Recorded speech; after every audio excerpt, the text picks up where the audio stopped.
The US is supposedly awash with natural gas, but across the country, extreme cold weather led to such high demand that outright shortages occurred.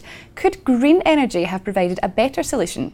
David Mapley is in the studio with me to discuss. David, welcome. Good afternoon, Monica. Lovely to see you again. Thank you. Now we're talking about this green energy, and the US is coming out of one of its worst winters ever.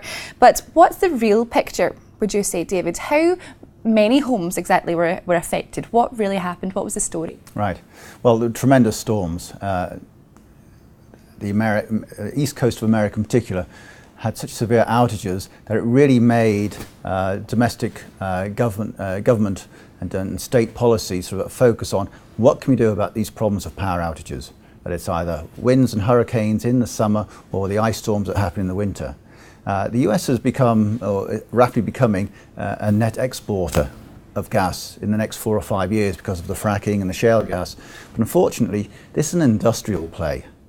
The infrastructure leading to your home still doesn't exist.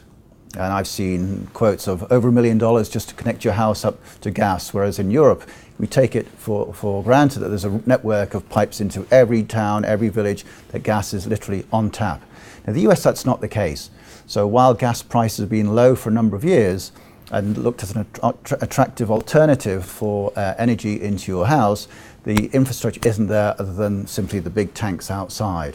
So it's still a problem other than from the industrial level where they can use gas and sell it overseas. Okay, now as we spoke about, the problem isn't a dearth of energy, it's the bottlenecks which are appearing. It's like the energy getting to where it has to be. Yes. So how would renewable or green energy fared better?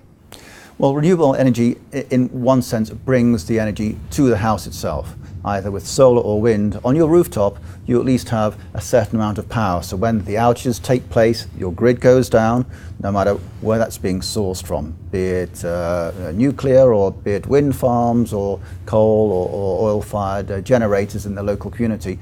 At least if that network goes down because of the cables and wires strung amongst the trees, you at least can survive through some very severe weather.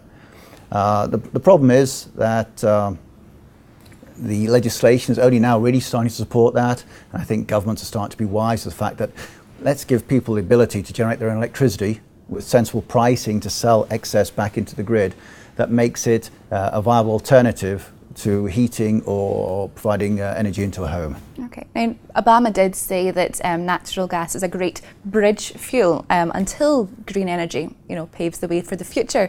That in itself sounds optimistic, but suggests that either natural gas, the green energy isn't ready, or the world isn't ready for green energy. So, what do you think about that? I think the problem is still that solar is quite expensive. Wind at the household level is almost unheard of, to be frank. And then you have the large wind farms, which are frankly unsightly. Unless you go to remote regions or large open expanses like Kansas, which is getting 11% of its energy from wind already, which is a fantastic benchmark from which other states will take heed and take note. It comes down to the traditional hydrocarbons, and the cheapest out there right now is gas. It's been low for a number of years in price, and now you've got all the fracking and supply coming out of the US, means they are almost energy independent again. And it's a resource that they can sit on top of, and it's available. So certainly it's a good bridge, I think, towards the solar and wind and renewables of the future. Okay, so if not now, then when do you think will renewable energy be ready? You're looking at, in the next 30 years, an increase of 60% for global energy needs worldwide, US included. You've now got the economy coming out of recession and industry growing and demanding more energy for its production factors. You're having discussions about putting in new dams, which has environmental concerns are raised at the state and federal level. I think you'll see more and more that people say, what's affordable, what's available, and as technology, as it did with solar, drove the price down, and competition makes it more affordable, I think you'll see with wind as well. So you'll now see wind and solar really starting to penetrate at the household level and give people that independence to generate their own electricity on their own rooftops, as opposed to burn the fossil fuels and add to global warming. It really is something to look forward to, and obviously the pressure is on, given the terrible weather that people have had. Yes, indeed. Even in Northern Europe, 12 major storms in 2 months created tremendous power outages, even in tight-knit, close proximity communities where you don't have the power lines in the trees but underground.